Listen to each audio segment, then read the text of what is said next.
உமையம்பிகைக்கும் சிவபெருமானுக்கும் 2 பேர்களுடைய பிள்ளைங்க 4 பேர்.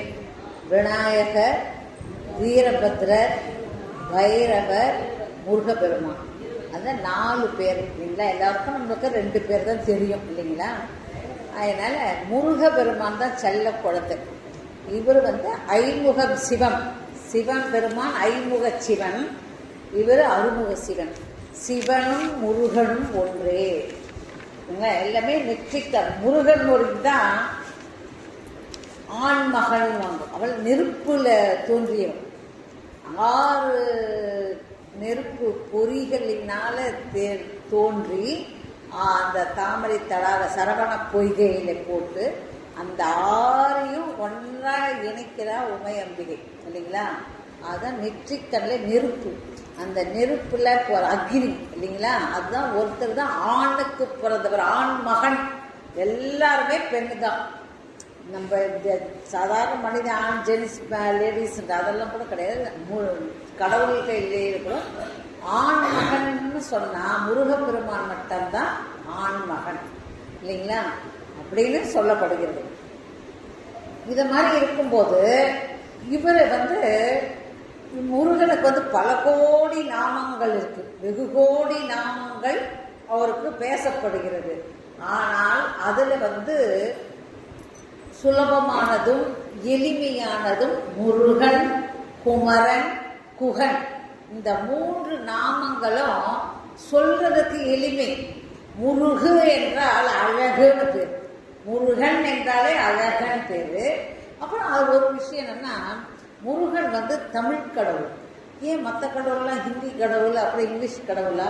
முருகன் ஒன்று ஏன் தமிழ் கடவுள்னா, முருகு என்றால் அந்த அந்த உயிரெழுத்துக்கள் 18 அந்த மாதிரி நம்ம தமிழ் எழுத்துக்கள் எரள வள எங்கன கசடதபரன் 3 வல்லினம் மெல்லினம் இடையினம் வருது இல்லைங்களா? அந்த 3 எழுத்துக்களின் முதல் எழுத்து மூருக்கு. இந்த முருகுன்னு வருது. பண்டைய கல் தோன்றி மண் தோன்றா காலத்தை முன் தோன்றி மூத்த குடி நம்ம தமிழ் குடி. அந்த தமிழ் தொன்மையான மொழி, தமிழ் மொழி. அந்த மொழியை தனது பெயர்லயே வச்சிருக்கிறதுக்கு தான் அவரு தமிழ் கடவுள்னு சொல்றாங்க. அதே மாதிரி தலையெழுத்தை மாற்றிய தமிழ் கடவுள்னு சொல்லுவாங்க. தலையெழுத்தை மாற்றிய அதிகாரம் யாருக்குமே கிடையாது. ஆனா முருகப்பெருமானுக்கு மாற்றி அமைக்க முடியும். ஏன்னா ஒரு சமயம் எல்லாரும் சொர்க்க வைகுந்தம் இருக்கு இல்லைங்களா, கைலாஷ் இருக்கு இல்லைங்களா, கைலாசத்துல ஒவ்வொருவரும் எல்லோரும் அந்த தேவர்கள் முதல் கொண்டு பிரம்மா விஷ்ணு அனைவரும் சிவபெருமான பார்க்கறதுக்கு போகணுங்களாம். அவரை விசிட் பண்ண ஒரு நாளைக்கு ஒரு முறையாவது.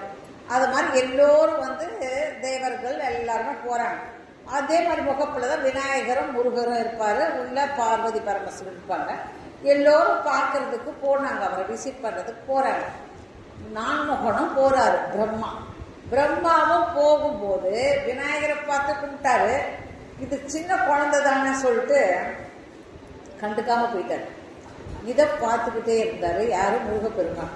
இது என்ன தவறுதான விஷயம் அது சரிட்டு பார்க்குறாரு. பார்த்துட்டு சரி பார்த்துட்டு சுவாமியை தரிசனம் பண்ணிட்டு திருப்பி கிளம்புறாங்க. அப்பவும் இவரை கண்டுக்காம போறாரு. போகும்போது அதனால பக்கத்திலேயே வீரபாகு அவருடைய அசிஸ்டன்ட் இருக்காருங்களா, வீரபாகு சொல்லி அவர் பாருங்க, பொய்மையான ஒரு முகம் இல்லையா, ஒரு மறைஞ்சு போறதுனாக்கா ஒரு திருட்டுத்தனம் தானே அது. அந்த திருட்டுத்தனம் என்னத்துக்கு? அது மாதிரி படைக்கும் தொழில பண்றவங்களே ஒரு திருட்டுத்தனமா இருந்தா அந்த படைப்புகளும் அதே புத்தியில தானே இருக்கும். நம்ம உணவு சமைக்கிறாங்கன்னு வச்சுக்கோங்களேன், அந்த என்ன உணவு யார் சமைக்கிறாங்களோ அவங்களுடைய குணாதிசயங்கள் தான் அந்த உணவுல வருங்களாம். அதனாலதான் நம்ம ஹோட்டல் சாப்பாடு சாப்பிட்டா சீக்கிரம் நோய் வருது பாருங்க. அவங்க சாப்பாடு காசுக்காக செய்யறாங்க இல்லைங்களா? நம்ம வீட்டுல சாப்பாடு செய்யுங்க, இன்னும் கொஞ்சம் சாப்பிடுவாங்களா, நம்ம குழந்தைங்க சாப்பிடுமா, வீட்டுக்கார் சாப்பிடுவாங்களா, அந்த நோக்கத்தோடு அந்த சாப்பாடு வடிச்ச சாப்பாடு காலி ஆகணும்னு அந்த ஒரு மன நிறைவோடு நம்ம செய்வோம். அதனாலதான் அந்த எண்ணமும் நம்ம எண்ணம் தான் செயல், சொல், செயல் எல்லாம் வரும். அதனாலதான் அந்த உணவை உண்ணும்போது அவங்க சமைக்கிறவங்க என்ன உணவு எண்ணத்துல அந்த திருட்டு புத்தி போய் பேசுறவங்க அது மாதிரி என்ன குணாதிசயங்கள்னா அந்த குணாதிசயங்கள் அந்த உணவுல வரலாம். அதனால நல்ல இந்த பெரிய பெரிய பெரிய நாயன்மார்கள்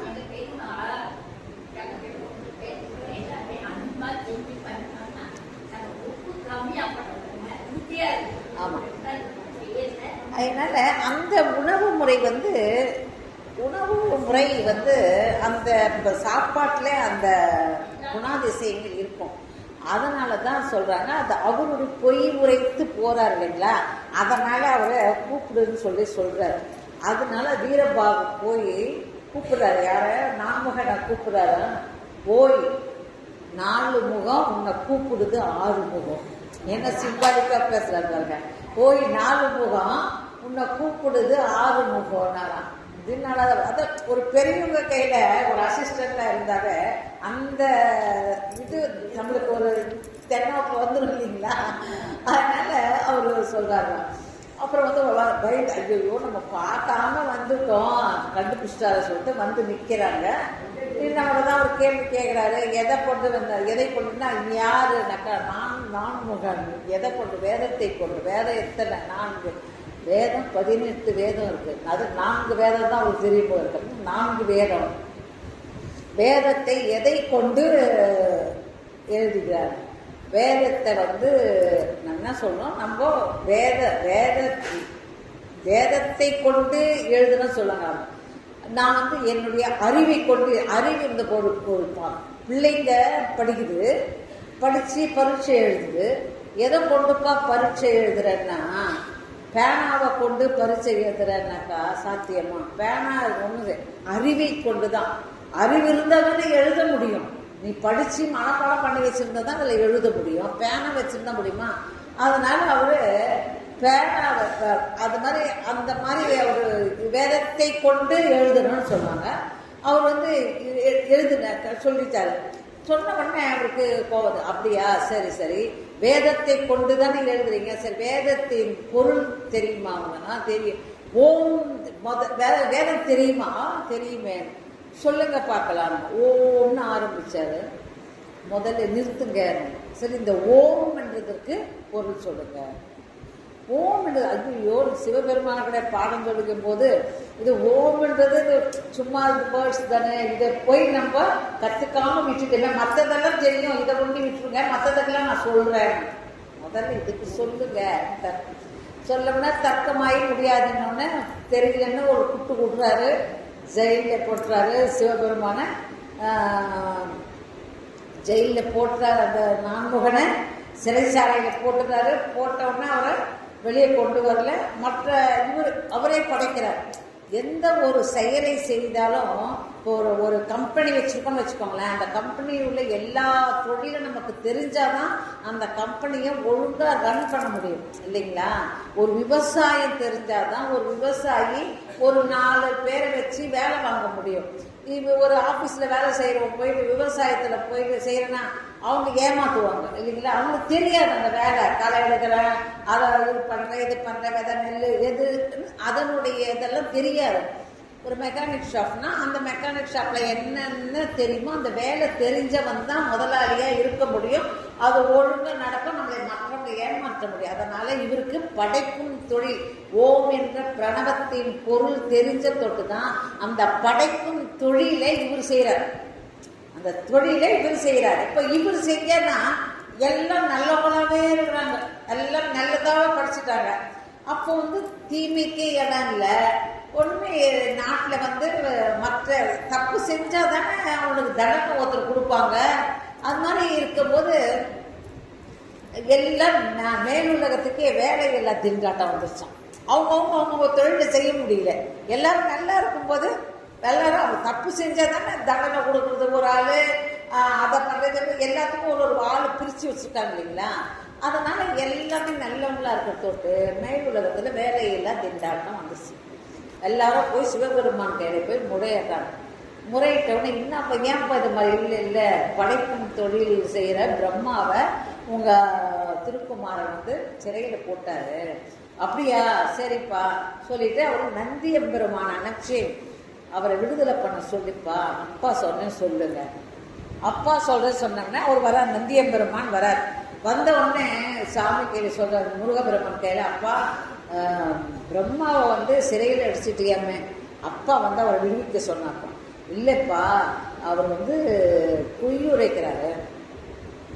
ஓம் என்ற பொருளுக்கு பிரணவ மந்திரத்திற்கு பொருளே தெரியல, அவருக்கு தெரியுங்கிறாரு.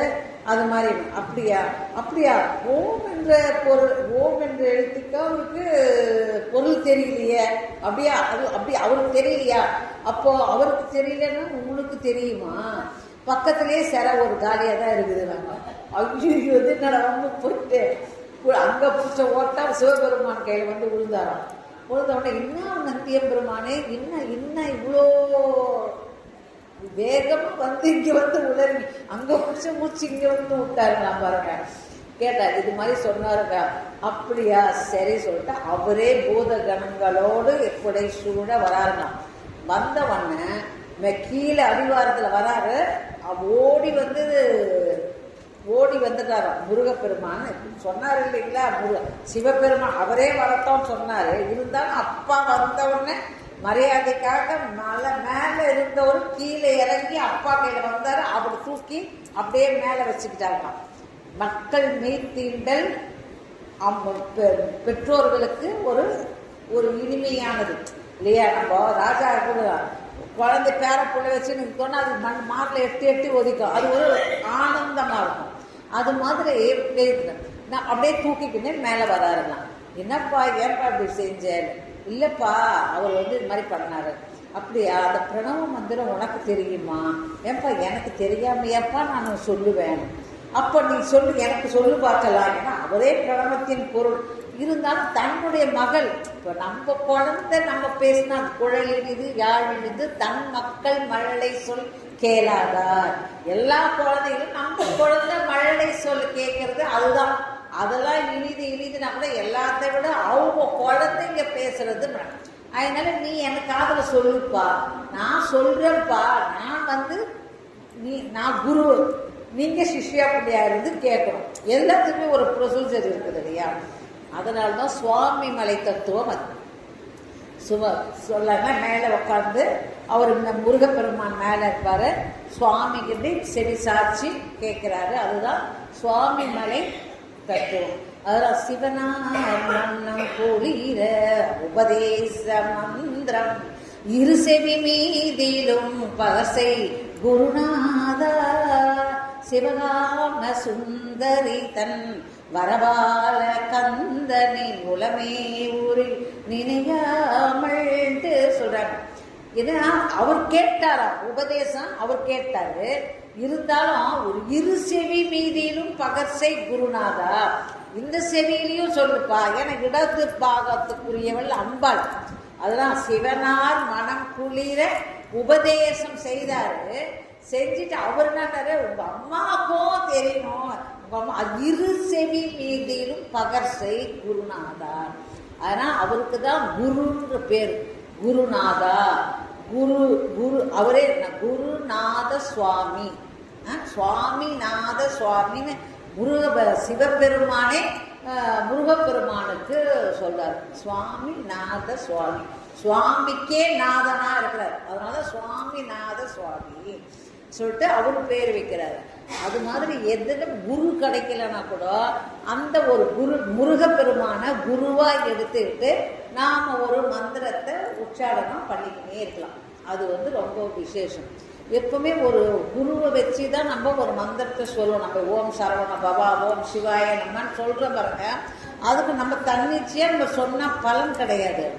நம்ம வந்து ஒரு குருவை முருகப்பெருமான ஒரு குருவா நினைச்சுக்கிட்டு அதன் பிறகு நீங்க சொல்லலாம். அதுதான் ஒரு குரு மூலயமா தான் நம்ம உபதேசமே வாங்கணும். அதுதான் அதுக்கு முடிய நல்ல குருவன்னு சரியான குருவன்னு நம்ம தேடியும் போக முடியாது. நல்ல சிஷ்யாலும் கிடையாது. சிஷ்யாளுன்றது ராமானுஜர் 18 முறை போய் போய் போய் அந்த ஓம் நமோ நாராயணான்ற மந்திரத்தை எவ்வளோ சிருஷ்டி பண்ணி அவருக்கு அவ்வளோ பணிவிடை செய்து 18 முறை போய் ஒரு மந்திரத்தை சொன்னார். என்னன்னா ஓம் நமோ நாராயணா, இந்த மந்திரத்தை சொன்னா நீ சொர்க்கத்துக்கு போவ. அப்படியா சுவாமி, பரவாயில்ல. இந்த மாதிரி திருப்போட்டியூர் அந்த கோபுரத்து மேல ஏறி நின்று எல்லாரும் வாங்க சுவாமி இந்த மோட்சம் போகணும்ன்றவங்க எல்லாருமே வாங்கன்ட்டு இந்த மந்திரத்தை சொல்றாரு, ஓம் நமோ நாராயணா. அதுக்கு அந்த இவரு திருக்கோட்டியூர் நம்பியர் வந்து, அப்பா என்ன பண்ண நீ இந்த மாதிரி பண்ணிட்டியா? ஒரு ஆள் போய் எதை சொல்றதுக்கு நமக்கு ஒரு ஆள் எல்லாம் இருப்பாங்களே, போயிட்டு இந்த மாதிரி பாருங்க, இது மாதிரி 18 வருஷமா 18 முறை வந்து உதாசீனப்படுத்தி அவரை அவ்வளோ பக்குவப்படுத்தி அந்த மந்திரத்தை சொன்னதை அப்படியே இலவசமா போய் எல்லாருக்கும் சொல்லி விட்டாரு. அப்ப சொல்லுவாரு, நான் இந்த மந்திரத்தை நீ வந்து இதுவா ப்ரே பண்ண, நீ சொன்னீங்கன்னா நீ நரகத்துக்கு போயிடுவேன்னு வேற சொல்லிக்கிறாரு. அப்படியே சுவாமி எப்படி வரும், என்ன ராமானுஜா அப்படி பண்ணிட்டியே?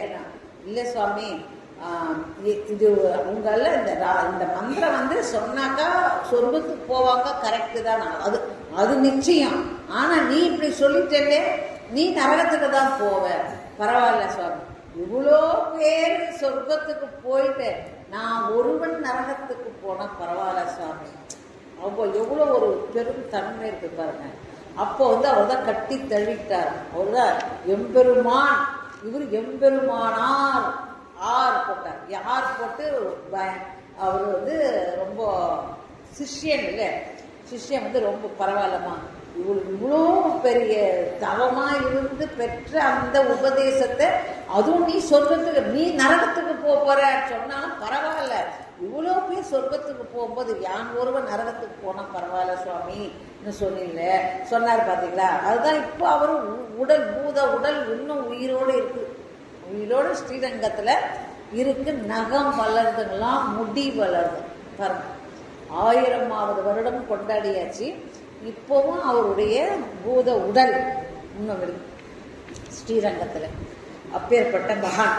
அது மாதிரி உபதேசம் என்பது சாதாரணமானது கிடையாது. ஒரு தபால் இருக்குதுன்னா ஒரு லெட்டர் எழுதுறோம், நீங்க நிறைய லெட்டர் எழுதுனாலும் கூட விலாசம் எழுதினாதான் அந்த இடத்துக்கு போய் சேரும் இல்லைங்களா? விலாசம் இல்லாத நீங்க அவ்வளோ பெரிய லெட்டர் எழுதுனா கூட உரியவர்களிடம் போய் சேராது. அது மாதிரி விலாசம் மாதிரி தான் இந்த குரு உபதேசம்.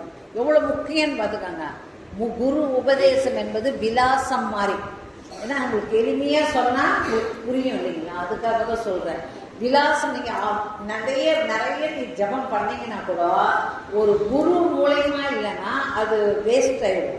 அதனால எப்பவுமே குரு பண்ணிக்கணும் இல்லை, முதல்ல எடுத்துட்டு எந்த நாமம் யூஸ் பண்றீங்களோ அதை ஒரு பிரதானமா எதை ஒண்ணு வச்சுக்கணும். அது வந்து அப்படிதான் சாமி கும்பிடணும். குரு உபதேசம் சொல்லுது. அப்பேற்பட்ட முருகனுக்கு வெகு கோடி நாமங்கள் உள்ளது. அந்த வெகு கோடி நாமங்கள் உள்ள அந்த முருகப்பெருமானுக்கு அருணகிரியார் என்ன பண்ணாரு, நம்ம நிறைய மாலைகளை போடுறோம். பெரிய இந்த ட்ரை ஃப்ரூட்ஸ்ல எல்லாம் கூட இப்ப மாலைங்க போடுறோம் இல்லைங்களா? எல்லாத்துலையும் இந்த பாதாம், முந்திரி, ஏலக்காய் இதுல எல்லாம் போடுறாங்க. எல்லாம் செண்பக மாலை, அது இது எல்லாம் எல்லா மாலையும் போடுறாங்க. பார்த்து கொஞ்ச நாள் தான் அது, அப்புறமா ஒரு வாரம் கூட இருக்கலாம் வச்சுக்கோங்களேன். அதுக்கப்புறமா தூக்கி தான் போடணும். தங்க நகைகளை போடலாம். இப்போ வர வசதி இருக்கும்போது தங்க நகை போடுவோம். அப்புறம் நாளடைவில் அது பித்தளை நகையாகும். அதுக்கப்புறம் வேற நகையாகும். தங்க நகை வந்து அபகரிக்கிறதுக்கு வரும் இல்லைங்களா? அதனால அது வந்து நிரந்தரமானது இல்லை.